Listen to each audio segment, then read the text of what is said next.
She was 22 and broke. No room, no paycheck, no family, willing to take her in just a canvas backpack and $9 she had kept folded behind her driver's license. And with that $9, she bought a forgotten camera-bellows maker's shop outside Rochester, Monroe County, New York, a place county maps had stopped marking in 1987. The rear sill had rotted through beneath the wall. Half the chimney mortar had turned to powder. The county condemned it on October 14, 2022, with demolition planned for the following spring. But beneath an abandoned workbench lay a half-meter mahogany, creasing bone with a sealed hollow core untouched for decades, holding something that would change what Della believed a ruined life could still become. Before we continue, if stories like this mean something to you, hit subscribe. And tell us in the comments where you're watching from. We love seeing how far these stories travel. Della Mercer had been folding her whole life without knowing it. She grew up in a narrow rented duplex east of Buffalo, where money arrived in envelopes and vanished into utility bills before anyone could count it twice. She learned early to mend sleeves instead of replacing shirts to save bent nails in a coffee tin and to straighten cardboard boxes because there might be another move coming. Nothing in the house was thrown away until it had failed 3 separate purposes. Her mother, Elaine, worked bookkeeping shifts for a wholesale bakery and carried exhaustion quietly as if fatigue were another household expense. She loved Della, but fear governed most of her decisions. When rent rose, Elaine paid it. When a supervisor insulted her, she apologized.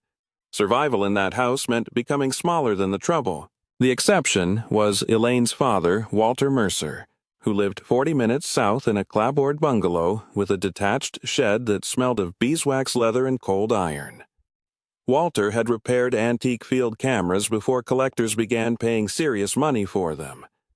Every other Saturday, beginning when Della was 9, he cleared one end of his bench and let her sit beside him while he rebuilt bellows by hand. He showed her how thin Morocco goatskin could be pasted over blackened paper and light-blocking silk, how each flat panel had to be marked before folding, and how a polished bone folder could persuade a stubborn crease without cutting the fibers. At noon, they ate cheddar sandwiches wrapped in wax paper. Afterward, he darkened the shed, put a candle inside the finished bellows, and slowly extended it. If a pinprick of light appeared, they began again. Walter never praised speed. A good fold remembers pressure without surrendering to it. Della did not understand the sentence then. Walter meant leather certainly, but he also meant hands family's work and the strange usefulness of yielding without breaking. I died when she was 17 after a winter pneumonia turned suddenly worse. Elaine emptied his shed with an estate liquidator before Della could get there. The camera frames, leather knives, paste brushes, brass corner gauges, and Walter's long-carved creasing bone disappeared into mixed auction lots. Della kept only a small photograph of him standing at the bench, one thumb darkened by adhesive. By 22, she was operating a drill press in a small fabrication plant in Cheektowaga under foreman Raymond Pike. Pike wore spotless brown boots in a room where everyone else's shoes carried metal dust.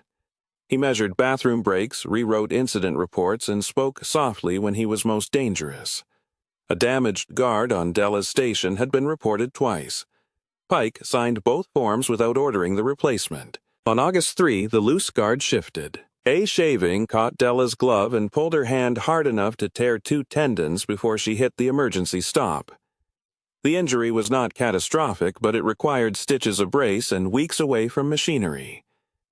Pike's report described the guard as functional and Della as inattentive.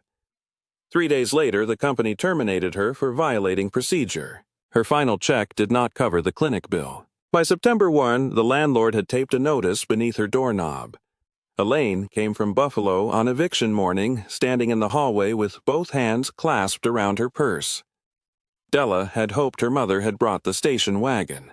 Instead, the landlord lifted Della's canvas backpack from the floor and placed it outside. "Take your bag. Leave before I call police." 8 words. Della looked past him toward Elaine. Her mother lowered her eyes. That was all. Della slipped Walter's photograph between 2 shirts, pulled the backpack onto her good shoulder, and walked away while the landlord carried a milk crate of her kitchen things toward the curb.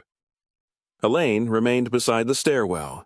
She did not ask where Della would sleep that night. For 6 weeks, Della moved west because moving felt cheaper than staying anywhere long enough to be noticed.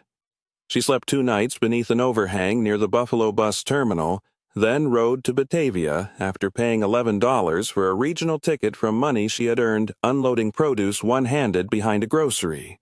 In Batavia, she spent 4 nights in a church basement and another behind a laundromat boiler vent, where warm air passed through a rusted grate until 3 in the morning. Her cash fell to $27. She walked stretches of Route 33 and accepted a ride from an elderly woman delivering pharmacy orders toward Bergen.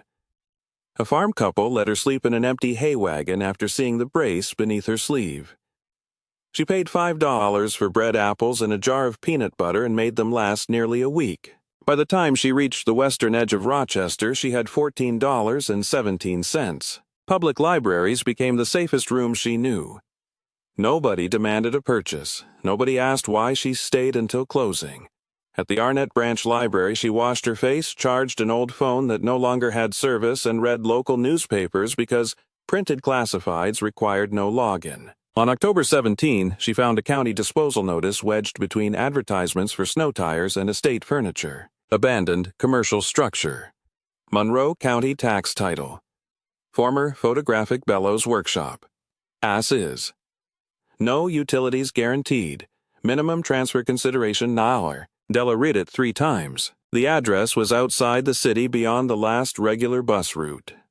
The building carried unpaid lien lines the county had already extinguished, and the notice made plain that ownership transferred every remaining defect to the buyer. $9. She opened her wallet. A 5, 3 ones, 4 quarters, 17 cents. For several minutes, she sat absolutely still beneath the fluorescent library lights. Walter's old photograph resting face up beside the newspaper. In it, his hand lay on a long pale tool at the edge of the bench. Della returned the paper to the table, kept the advertisement number on a scrap of discarded printer paper, and walked to the county office before she could invent a safer reason not to go. She had no idea that the shop had once known the Mercer name. The next morning, Della rode the first westbound county bus until the driver told her the route ended. She stepped down beside a shuttered farm stand with 12 miles still between her and the clerk's office named in the notice. The sky had the hard gray color that comes before lake-effect snow, and a bank thermometer outside a feed store read 34 degrees. She walked 6 miles before her injured hand began to ache inside the brace rested beneath an overpass, then walked 4 more before darkness reached the fields. A dairy farmer named George Larkin found her standing beside a mailbox studying the road in fading light. He had a yellow rain slicker, a beard silvered only on one side, and no habit of asking unnecessary questions. When Della told him she was headed toward the county office, he pointed to an unused hay barn across his property. "You can sleep dry there." The night temperature dropped to 27 degrees. Della burrowed between 2 old horse blankets on stacked straw bales and woke repeatedly to the sound of mice moving beneath the boards. At dawn, George left a thermos of coffee and 2 boiled eggs on a fence post without knocking on the barn door. She reached the village just after 10. There was a narrow commercial strip consisting of Eberhard Hardware Doris's Corner Cafe Bell and Sons Feed Rochester Camera Repair, and a barber shop called Martin's 2-Chair, though only 1 chair remained behind the glass. Nothing looked prosperous, but nearly everything looked maintained. That distinction mattered to Della. The county records office occupied the ground floor of a brick municipal building beside an old volunteer fire hall. Inside steam pipes clicked along the ceiling, and a brass directory listed departments in engraved black letters. Della followed the arrow for property disposition and found a room with 3 desks, 2 filing cabinets, and an artificial fern gray with dust. The woman behind the center desk wore a burgundy cardigan with one elbow polished shiny from years against the desk. Her nameplate read MRS, Marjorie Hall, Deputy Clerk. Della placed the classified number on the counter. Mrs. Hall read it, then looked over Della's backpack, her scuffed shoes, and the brace on her wrist. "You understand there is no furnace?" "Yes, ma'am." "You understand the well has not been certified?" "Yes, ma'am." "The rear sill is compromised and the county will not repair it?" "Yes, ma'am." "And if you sign demolition, liability becomes yours?" "Yes, ma'am." Mrs. Hall studied her for a moment longer. Do you have $9? Della opened her wallet. The $5 bill had been folded twice lengthwise. The 3 ones were soft at the corners. She added 4 quarters. Mrs. Hall counted the money without comment and slid a deed packet across the desk. The transfer itself took 11 minutes. Della printed her name, where instructed initialed the condition waiver, signed the tax acknowledgement, and watched Mrs. Hall press a heavy brass seal into a red ink pad before stamping the final page. The handle made a hollow clack against the desk. County Road 16 West, Mrs. Hall said, left at Winton Spur. Keep past the abandoned cider warehouse. You will see 2 walnut trees and a stone culvert. The shop sits 50 yards beyond them. Then she stopped. Her eyes had settled on the signature line, Mercer. Della looked up. Mrs. Hall removed her glasses and cleaned them once with the hem of her cardigan. Was Walter Mercer related to you? Della felt the room become very still. How was my grandfather? Mrs. Hall put the glasses back on. I knew that name. Della waited. My father repaired plate cameras, not professionally. Weddings, school portraits, church records. Walter used to come through here once or twice a year looking for old bellows stock. He said the best folding bench in western New York had been built in that shop. Della glanced toward the deed. My grandfather worked there. Not as an employee, I do not think. He knew the owner. There was an older woman here then, Eleanor Vale. Small woman. Gray braid. Always smelled like rubber cement. Mrs. Hall leaned back and searched the ceiling as if an old filing drawer existed somewhere above it. She and Walter argued about everything. Hide, glue, shellac, whether modern cloth was worth anything. Then they would sit in Doris's cafe for 2 hours and split pie. Della looked down at Walter's photograph through the plastic window of her wallet. Mrs. Hall noticed. That him. Della nodded. The clerk did not ask to hold the photograph. Instead, she opened her center drawer, placed Della's $5 bill inside, then paused with the last $1 bill between 2 fingers. You know, she said, county policy does not require us to deposit same day. Della did not understand. Mrs. Hall folded the dollar once and placed it beneath a paperweight shaped like New York State. Directions are on the deed. You should reach the place before dark. Outside Della stood beneath the municipal building awning and read the deed twice. Owner Della Elaine Mercer. Property consideration Nymard. The words looked less real than the weather. She started walking. County Road 16 carried almost no traffic after the village limits. The shoulder narrowed beside harvested fields and dry corn leaves rasped whenever the wind crossed them.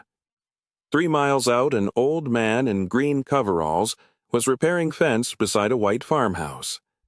A black and tan dog watched Della pass without barking until she reached the second walnut tree. Then it gave one deep warning sound. The man looked up. You looking for Vale's place? Della held up the deed. I suppose I own it. He rested both hands on the top rail. Then I suppose you do. He did not laugh. Beyond the stone culvert, the land fell gently toward a narrow creek. 2 walnut trees stood on either side of what had once been a gravel drive, their branches almost bare. At the end of it waited the shop. The building was longer than Della expected, perhaps 38 feet by 24, built of pine clapboard over a fieldstone foundation. The boards had weathered nearly silver. A shallow gable roof sagged toward the rear, where several shingles were missing, and the brick chimney leaned only enough to make looking at it uncomfortable. Beneath the eave hung a wooden sign whose remaining paint showed 3 words, Vale Camera-Bellows. Della stopped beneath it. The county photograph had made the place look dead. In person, it looked tired. That was different. The front door resisted until she lifted it by the iron knob and pushed with her shoulder. Something scraped across the inside floor. The smell reached her first damp wood, old leather mouse nesting, cold soot, and beneath all of it a faint waxy sweetness she had not smelled since Walter's shed. She stood without moving. Then she heard water. Not rain. A slow drip from somewhere in the back room. The front chamber held a sales counter, a wall of shallow drawers, and 2 narrow windows filmed with dust. When Della dragged one curtain aside, pale afternoon light crossed the floor and exposed countless footprints belonging to nothing human. A dead fly crackled beneath her boot. The room tasted faintly mineral when she breathed through her mouth. Behind the counter, a swinging door opened into the workshop. There the cold deepened. Broken bellows frames lay collapsed on benches like black accordions whose music had ended years before.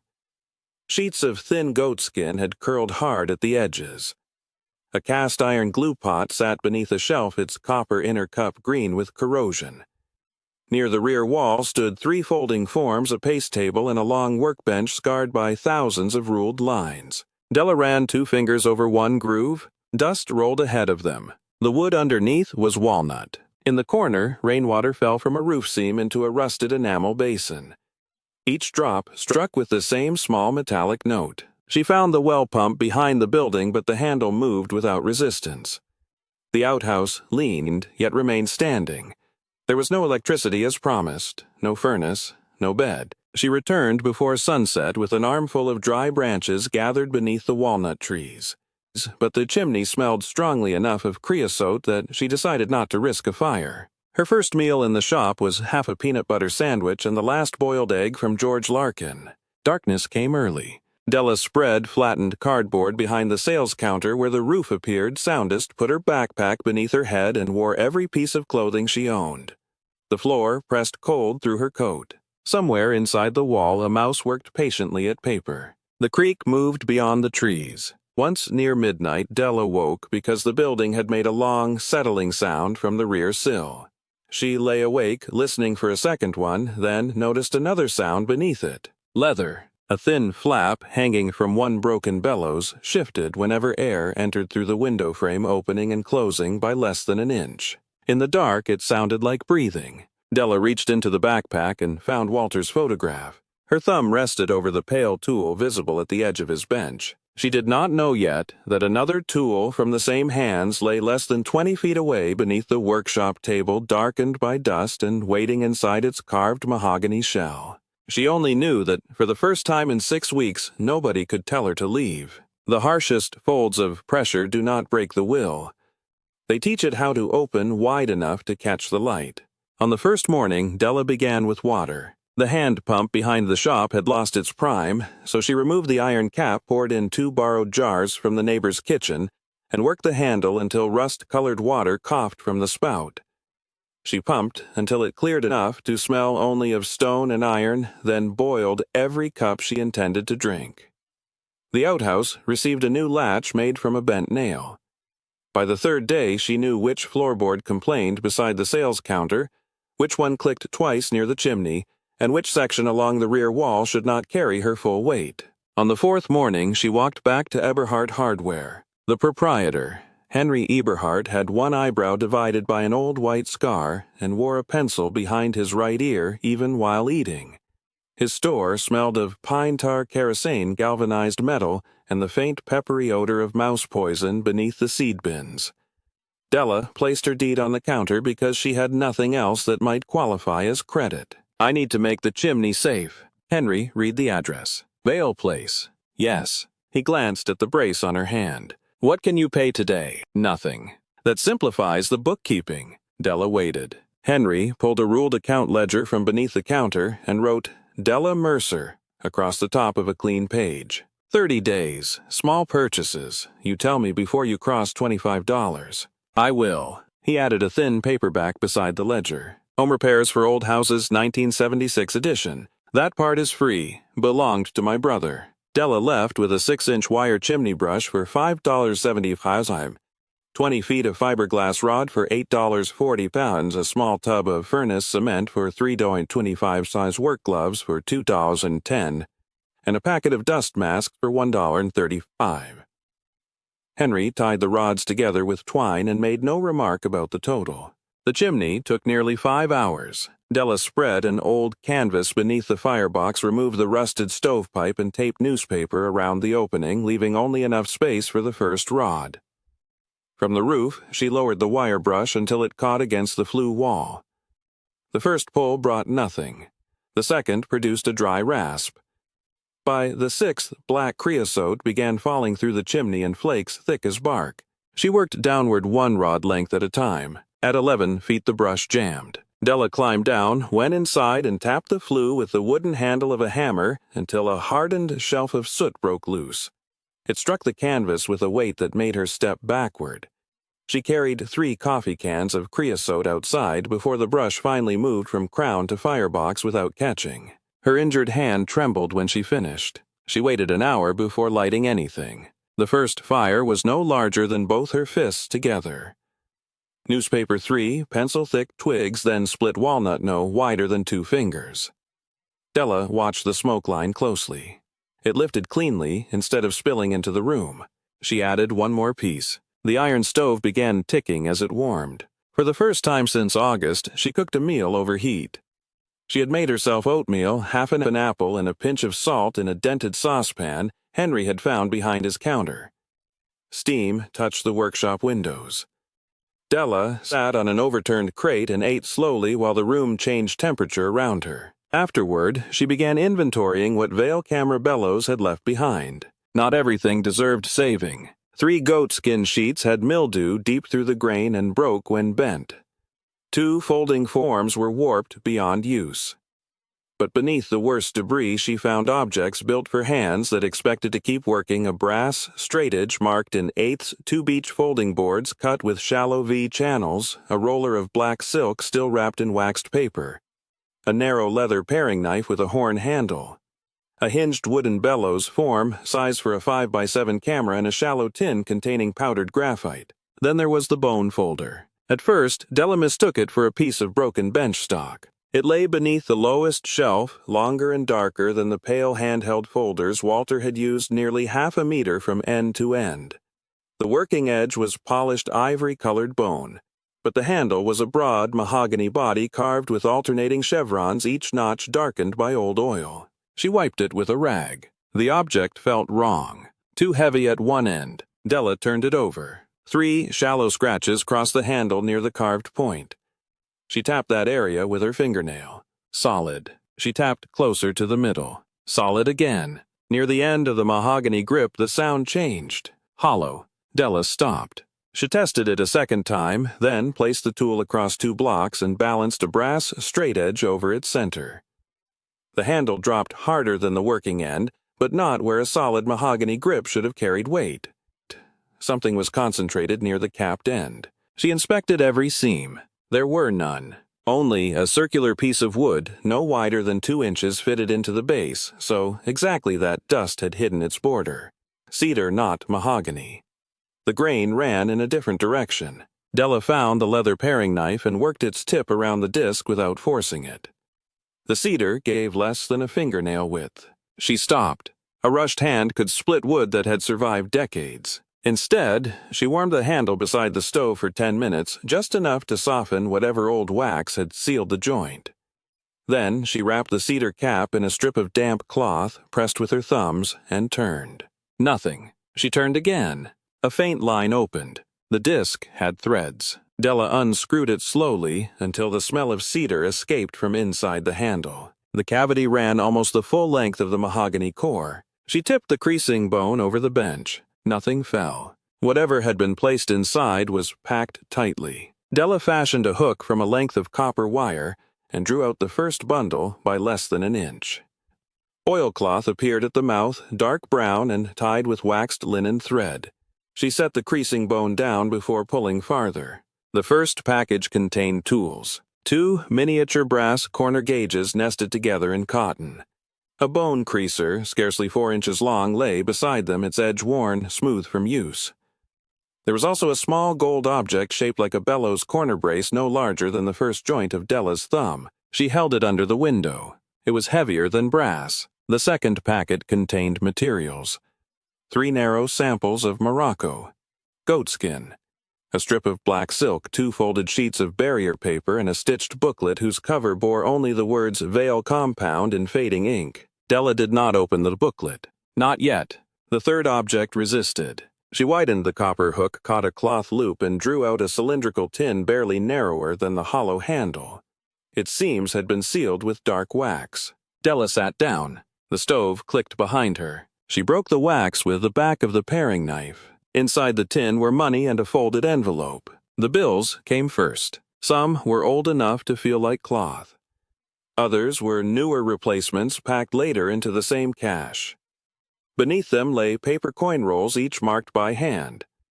Della opened one and poured the contents onto the walnut bench. Silver quarters. Another held $50. A third contained pre-1965 dimes. At the bottom of the tin loose, among several Morgan silver dollars, lay a bronze military medal on a faded ribbon. The reverse carried a stamped date 1918. Della put it apart from the money. Then she counted. Once. Again. A third time, because the number refused to settle into anything she understood. Cash and coin value together came to $31,800 exactly. 30,800. Della wrote the figure on the back of an old hardware receipt. Her first instinct was not joy. It was procedure. She counted the paper currency by denomination and returned each stack to the tin. She grouped the silver coins into four kinds: Morgan dollars, Walking Liberty half-dollars, Washington quarters, and Roosevelt dimes. She weighed nothing, polished nothing, and searched nothing on the old phone. Walter had taught her that cleaning an old object before knowing what it was could erase more value than neglect ever had. Only after everything had been repacked did she touch the metal again. The ribbon had once been blue and red.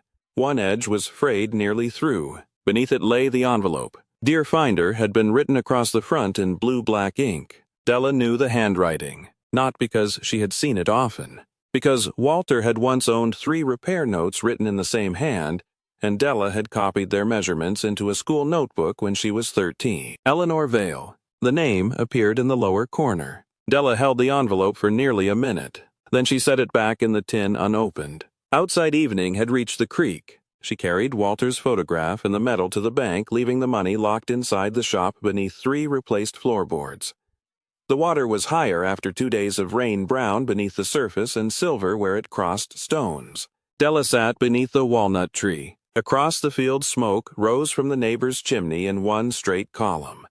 A truck passed far enough away that its sound arrived after it had disappeared behind the hill. She looked at the medal, then at Walter's photograph, then toward the building whose window now held the faint orange square of her first safe fire. $31,800 waited inside. So did a letter written by a dead woman who had known her grandfather. Della stayed beside the creek until cold reached through her sleeves and made her injured hand ache again. She would read the letter in daylight. Some things should not be opened simply because they can be. The harshest folds of pressure do not break the will. They teach it how to open wide enough to catch the light. Morning came with frost on the inside corners of the front windows. Della fed 2 pieces of walnut into the stove-boiled coffee in the dented saucepan and carried the tin to the workbench. Daylight made the envelope look more fragile than it had the night before. The handwriting slanted slightly forward, each capital formed with the same deliberate pressure Della remembered from Walter's repair notes. She ran one finger beneath Eleanor Vale's name, then opened the flap where the old gum had already failed. The letter was written on 6 narrow sheets. "My dear one, whoever you are, if you have found this, then the long creasing bone still works as I intended, and someone had enough patience to notice that mahogany should not sound hollow. That is a better qualification than any name I could have requested. My name is Eleanor Ruth Vale." In March 1989, Dr. Miriam Kaplan at Strong Memorial Hospital in Rochester told me I had pancreatic cancer, and perhaps 6 months if the disease behaved kindly. I was 78 years old. There are diagnoses that divide a life into before and after. Mine divided it into what still needed doing and what could be left alone. This shop belonged first to my great-grandfather, Silas Vale, born in Canandaigua in 1838. He began folding leather bellows in Rochester in 1869, when wet-plate men still traveled with glass and chemicals packed like medicine chests. His daughter, Margaret Vale, born 1878, learned the fold tables and took over after his hands stiffened. Margaret's daughter, Ruth Vale Mercer, born in 1901 in Monroe County, worked here beside her until 1935. Ruth's son, Walter Mercer, born in 1939, never owned the shop, but he learned enough of it to argue with me for 50 years. If you are Walter's blood, perhaps that explains why you listen to the tool. The trade closed on October 6, 1987. By then, commercial bellows came from factories. Synthetic cloth replaced much of what we had made by touch, and nearly every camera repairman who still needed our work was older than the machines on his bench. I locked the front door at 4:17 that afternoon. No customer crossed it again. More than 30 years of silence followed. Silence does not mean uselessness. The Bellows Compound Booklet, beside this letter, contains the last formula my mother taught me. Warm the rubber base no higher than 145 degrees Fahrenheit. Mix 4 parts refined rubber solution to 1 part beeswax emulsion, then add lamp black until the mixture stops reflecting light under a direct bulb. Coat silk only after it has been stretched for 20 minutes. Allow each layer to rest 12 hours before joining it to the Morocco leather. Never fold the finished laminate below 55 degrees. Cold material remembers damage differently. There should also be a little gold corner brace. It belonged to my brother Thomas. Thomas enlisted in 1917 and died in France during the Meuse-Argonne fighting in October 1918. The medal with this letter came home without him. My mother kept it inside the cash drawer for 20 years because she said work was the only place grief ever learned manners. The money was not hidden to make anyone rich. Some came from my savings. Some came from work my mother did. Some was Walter's, though he never knew where I put it. He once left an envelope here during a winter when I could not pay the coal bill and pretended he had forgotten it. I kept an equal amount aside for him for years. He never needed it, so eventually it joined the rest. Use what you require to make the place sound again. But do not confuse inheritance with possession. Inheritance is knowing why the paste must rest before pressure. It is recognizing when a leather edge has been pared too thin. It is warming a creasing tool in the hand rather than over flame. It is learning that the fold is not the weak part of a bellows. Done correctly, the fold is what permits the whole object to live. Behind the rear door, 12 paces toward the creek, there is a flat fieldstone marked with a shallow V crossed by 3 lines. That was Silas Vale's mark. We used it on shipping crates when printed labels cost more than patience. Leave it where it is unless you have reason to move it. Walter once told me he hoped somebody younger would someday find this place and understand that old work does not ask to be worshipped. It asks to be continued carefully or released honestly. If you cannot continue it, that is no failure. Repair the roof. Warm the room. Spend the money on bread if bread is what keeps you alive. Sell every tool if you must. A house should serve the living before it serves the dead. But if by chance you find yourself standing at the bench with a piece of thin leather beneath your hands, remember this pressure is not the enemy. Unmeasured pressure is.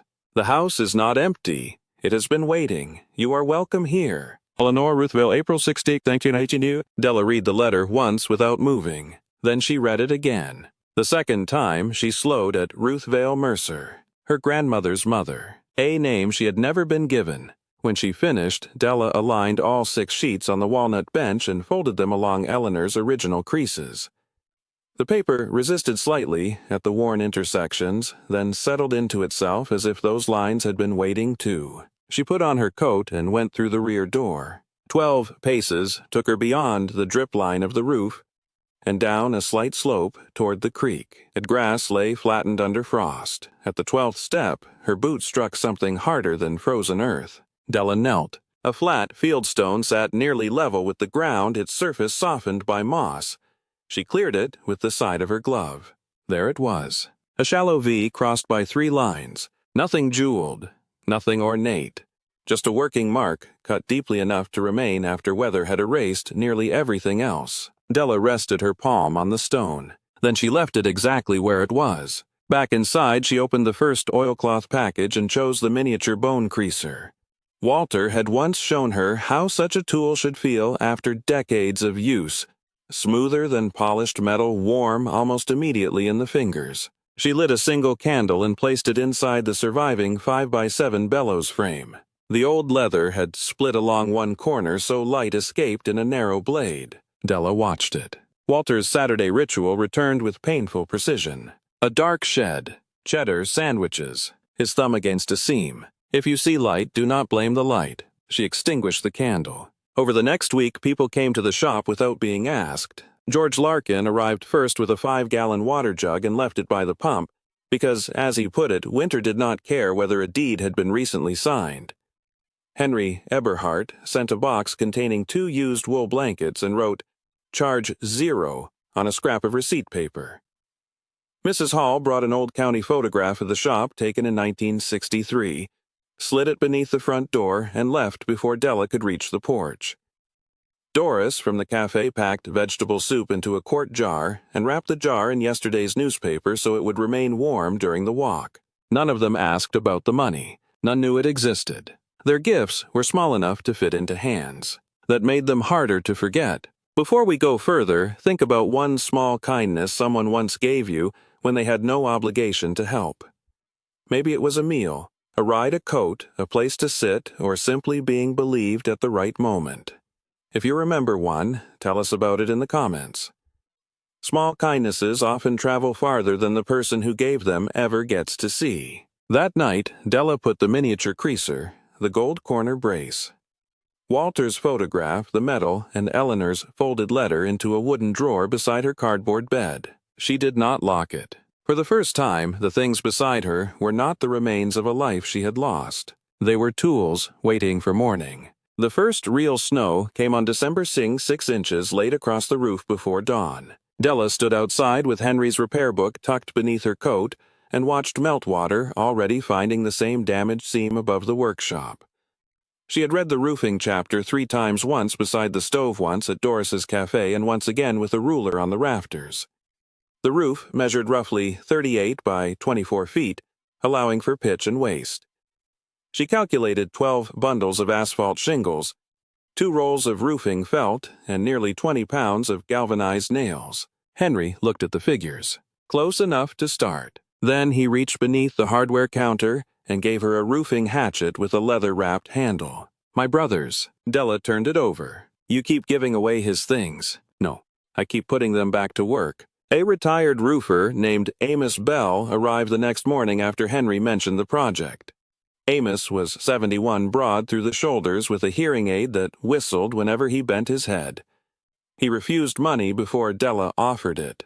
"You can pay me by listening." They worked 11 days. The worst section required sistering 2 rafters beside the rotten rear slope. Amos showed Della how to clamp the new lumber tight against sound wood before driving bolts through both members. On the roof, they snapped chalk lines so each shingle course remained straight even when the old building beneath it was not. Amos drove each nail with 3 controlled strokes seat-set finish. On the 4th morning, Della struck one too lightly. "That nail's proud." She looked at Amos. "Pull it." She did. By December 14, the final ridge cap lay tight against the winter sky. Della climbed down and stood beneath the eave while snowmelt ran through the gutter instead of into the workshop basin. For the first time, the shop was dry from above. January belonged to brick. The chimney had survived the first fires, but the upper courses were worse than they looked. Several bricks had spalled along their faces, and old mortar came away beneath Della's thumb as gray powder. Amos advised rebuilding only what had failed rather than disturbing sound masonry below. Henry ordered hydraulic lime and fireclay. Della mixed them at roughly 3 parts hydraulic lime mortar to 1 part fireclay for the hottest joints near the flue-making batches small enough that nothing began setting in the bucket. She dampened each old brick before bedding it and raked loose mortar back to solid material before repointing. The work took 3 weeks. Most mornings stayed in the 20s Fahrenheit. Gloves reduced her feel for the joints, so she removed them for the final tooling and worked bare-handed until her fingers went numb, usually every 15 minutes. Then she held them near the stove, waited for the painful return of circulation, and went back outside. On January 27th, she built the test fire. Paper first, then kindling, then 2 splits of walnut. Della stepped outside and watched the chimney crown. The smoke rose cleanly. No leak stained the attic boards. No haze entered the workshop. No black ribbon curled through a broken joint. She left the fire small for the entire afternoon. That evening, the chimney bricks stayed warm after the room had gone quiet. The floors demanded patience of a different kind. Several white pine planks near the rear sill had to be replaced entirely. Henry found reclaimed boards close enough in width to the originals, and Amos brought a coffee tin of hand-cut rose-head nails salvaged from a demolished barn. Della bored pilot holes near the board ends to prevent splitting, drove the nails slightly below the surface, and filled only the worst gaps. For the rest, she rented a random orbit sander for $14 a day. The first pass used 80 grit. Old grime lifted in slow brown clouds, exposing wood beneath that looked almost pale. The second pass 120 grit removed the coarse scratches. The final 220 grit pass took most of a day because Della stopped whenever the machine warmed too much beneath her hand. She vacuumed twice, wiped the boards with clean cloth, and laid down the first oil coat by hand. The pine darkened immediately. A second coat followed after drying, then a third. She gave the floor 48 hours without boots, furniture, or impatience. By the end, what had looked like dirty brown planking carried a color between dark honey and mahogany, deepened by more than a century of use rather than hidden by it. One morning during the cure, Della woke before sunrise and could not bring herself to pick up a tool. Nothing had failed. Nothing had happened. She simply sat on the back step. A great blue heron stood in the marshy edge of the creek neck, folded close motionless for nearly an hour. Della watched it. That day she did no work at all. The following morning she resumed where she had stopped. There were 8 windows in the shop. 3 had no glass at all. 4 held cracked panes. The 8th contained a single wavering original pane identified in an old maintenance note as surviving from 1788. Likely reused from an earlier structure on the property. Della left that glass untouched except for cleaning its edges with a soft brush. The others required removal down to the sash. She warmed old glazing compound with a low heat gun, lifted the brittle putty carefully, and pulled the glazier's points without twisting the wood. New panes were bedded into thin ribbons of DAP 33 glazing putty, pressed gently until the glass seated evenly, then pinned and faced with a smooth bevel that shed water toward the exterior. 2 sash cords had rotted through. Henry sold her 1/4-inch cotton cord. Della removed each pocket cover, tied the new cord to the counterweight with a figure-8 knot, and fed the line back over the pulley before reattaching it to the sash. The first repaired window stayed open by itself. That seemed almost luxurious. The last one took place on February 8. Della finished tooling the putty, wiped one fingerprint from the new glass, and raised the sash several inches to test the weight. Outside, a chickadee landed on a bare walnut branch. It tilted its head toward the window. Della stood with both hands resting on the sill. The bird remained there for perhaps 5 seconds. Then it crossed the creek and disappeared into the trees. Della lowered the sash. The window met the frame without rattling. The walls waited until the roof, chimney, floor, and windows had stopped admitting weather. Behind the loose plaster, Della found hand-split oak lath darkened nearly black with age. Much of it remained sound. The failed sections near the chimney did not. Her first patch fell overnight. The second cracked from corner to corner. The third sagged before it cured. Henry arrived carrying an old burlap bag that smelled faintly of hay. "Horse hair," he said. "My brother saved everything." Della mixed the hair into lime plaster until the fibers dispersed instead of clumping, then rebuilt the damaged wall in 3 coats. She pressed the scratch coat firmly through the lath and scored it while damp. The brown coat followed at roughly 3/8 of an inch, then cured 72 hours before she touched it again. The finished coat went on at 1/8 inch, thin enough for the wall beneath to remain itself. When it dried, the repaired surface was not perfectly flat. Neither was anything else in the shop. Della ran her palm over the last seam. "These patches will hold another 100 years. She left the slight waves visible. By then, the shop had begun collecting people in the same quiet way it collected heat. Doris came every few days before opening the cafe. She was a square-built woman with flour permanently lodged in the crease beside her left thumbnail. She never knocked. A paper bag would simply appear on the front step containing biscuit soup in a screw-top jar or yesterday's pie cut into a wedge too generous to have been accidental. Della caught her once. "You have to let me pay you." Doris tightened the knot in her apron. "In candles when the shop reopens." Then she walked back toward town before Della could negotiate. Caleb arrived on a blue Schwinn on a Saturday afternoon with a splitting maul laid across the handlebars. How was 16 all wrists and elbows with one front tooth chipped diagonally and a red wool cap pulled too low. He leaned the bicycle against the walnut tree and began splitting the rounds George had left beside the shed. Della carried $2 outside. Caleb shook his head before she spoke. My mother said, "About your grandfather." That was all he offered. He worked until the woodpile reached the height of his waist, then accepted 1 cup of hot cider and rode home before dark. Reverend Boyd passed the property each morning on his walk between the village church and a widow's house farther down County Road 16. He was thin enough that his black coat seemed to hang from his shoulders, and he wore a brown felt hat polished smooth at the brim from years of tipping it. I never tried to bring Della to church. He only raised 2 fingers to the hat, and when she was outside offered the same 4 words.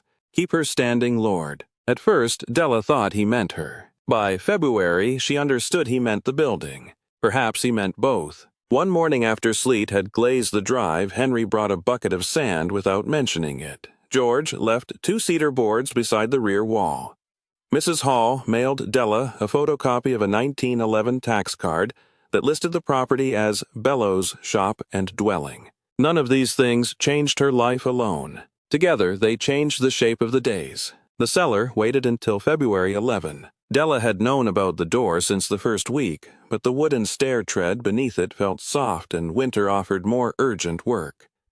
After replacing the top brace and carrying down 2 lanterns, she descended 7 granite steps into a room 12 feet by 15. The floor was fieldstone packed close and level. Moisture darkened the lower walls, but there was no standing water. At the center lay a dressed granite slab unlike the irregular stones around it.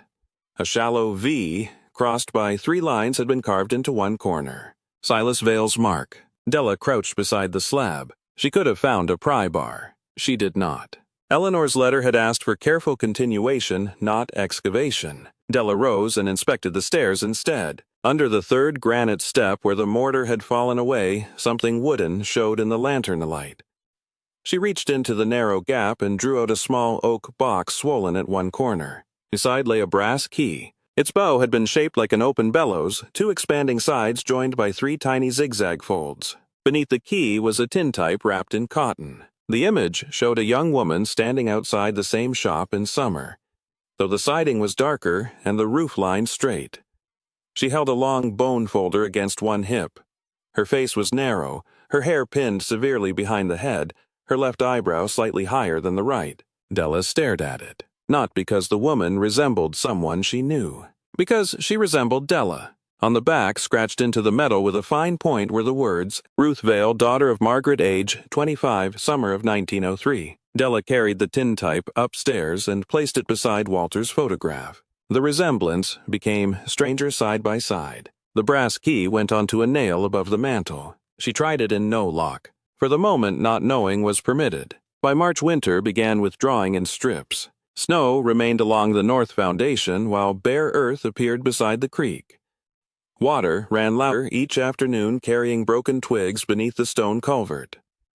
In April, the walnut branches released long green catkins, and the workshop windows stood open for an hour at midday. Della did not begin making full bellows. She had repaired enough of the shop to understand the difference between owning equipment and knowing a trade. Instead, she chose 1 silver coin from the cash, exchanged it carefully, and bought small quantities of Morocco. Goatskin black silk, barrier paper, rubber solution, beeswax, and lampblack. She cut samples no larger than postcards. Some wrinkled. Some leaked light. Some cracked because she folded them too cold. She kept every failed piece. Above the bench, Eleanor's compound booklet remained open beneath a brass weight. The brass key remained on the mantel. The granite slab remained untouched. There was time. The house was patient. So was she. 2 winters later, on December 7, 2024, Della completed her first full camera bellows. It was built for a restored 5x7 wooden field camera belonging to a photographer in Canandaigua who had waited 9 months without complaint. Della had pared the goatskin edges by hand, stretched the silk for 20 minutes, coated the inner layer with Vale compound, and allowed every laminate to rest before folding. The corners were crisp without being brittle. The zigzag pleats opened evenly from front standard to rear. She carried it into the darkened front room. A small lamp went inside. Della extended the bellows fully. No light escaped. She turned the camera slowly. Still nothing. For several seconds, she simply held it. Then she collapsed.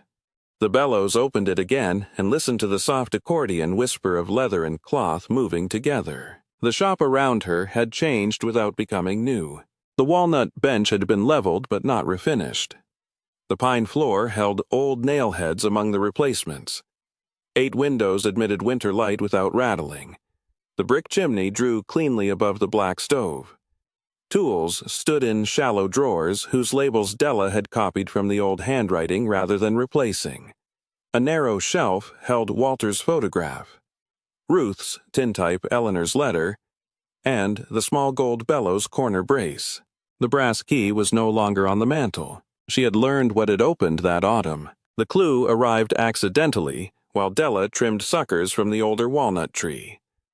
Beneath moss on the trunk nearly chest-high, her pruning glove caught against a rectangle of green metal sunk flush with the bark. It was a brass plate. The tree had grown around its edges. At the center was a keyhole. Della stopped pruning. The bellows-shaped key fit without resistance. Behind the plate was a narrow cavity lined with tin. Inside lay a folded 48-star American flag, protected by waxed cloth and a smaller note written in Ruth Vale's hand. The date was September 18, 1918. Ruth had written it while Thomas Vale was serving in France. If Tommy does not come home, keep this flag where a living tree can hold it. Mother says a house keeps grief too tightly. A tree gives it air. Della read the note beneath the walnut branches. The flag smelled faintly of cedar and metal. She did not unfold it completely outdoors. Inside the shop, she laid it on the walnut bench supporting each old fold with clean cotton cloth. 48 stars, hand-stitched in rows. One corner bore the initials TV. Eleanor had preserved Thomas's medal. Ruth had preserved his flag. Neither object had been displayed. That seemed important. On November 11, 2024, Della carried the 1918 medal to Mount Hope Cemetery in Rochester. Thomas Vale's name was not buried there. His grave remained overseas. But Walter had once told her that remembrance sometimes needed a physical place even when the dead were elsewhere. At 11 in the morning on the anniversary of the armistice, Della stood beside the veterans section and held the medal in both hands. No speech was given. No crowd gathered. She stayed until the cemetery bells finished striking. Then she brought the medal home. The money lasted because Della treated it less like a rescue than a reserve. She spent 3 silver coins in the first year and 2 more in the second. One paid for bellows materials. One helped replace a dangerous section of rear sill. One purchased a used precision straightedge and a proper leather paring stone. The fourth covered a winter load of seasoned hardwood after Della injured her shoulder. The fifth paid the fee to have the well water professionally tested. The rest remained wrapped and sealed. Della rebuilt the mahogany creasing bone's hollow core with a new cedar plug and placed most of the cash back inside along with an updated inventory. On the inventory she wrote, "For the next one." She added no instructions about worth. If somebody someday found it, they could decide what kind of inheritance it was. The shop reopened without a sign in the window. Doris handled that. One Tuesday morning, Della entered the cafe and found an index card pinned to the corkboard beside notices for snow plowing piano lessons and a missing orange cat. Hand-folded camera-bellows, repair and replacement Vale Shop, County Road 16. Ask Doris for Della's number. Della looked at Doris. Doris kept pouring coffee. "I said candles," she reminded her. By spring, the mailing list held 43 names. Most orders came from people repairing cameras worth less than the labor required. A few were museum conservators. Several were older photographers who described their cameras as if describing relatives. Della accepted only what she could finish slowly. There was no website launch, no magazine article, no waiting list engineered for scarcity. There was a box of index cards, a telephone brown wrapping paper and packages that left twice a week from the village post office. Caleb came back the following June. I was taller, though, still narrow, and the chipped tooth remained. The Schwinn had been replaced by an old pickup with primer on the passenger door. He carried something under a canvas drop cloth. Made this at school. Della cleared space beside the front entrance. Caleb uncovered a hand-carved pine sign. Vale Camera-Bellows. The letters were deep, simple, and slightly uneven. Beneath them, in smaller carving, he had added, "and daughters." Della looked at him. There were daughters. Caleb shrugged. There are now. Della ran her hand over the letters. Technically, he was wrong. The shop belonged to one woman, but the words carried Margaret Ruth Eleanor and every unnamed pair of hands that had stretched silk or warmed paste there. They carried a lineage nobody had explained to Della when she was young enough to have needed it. She hung the sign.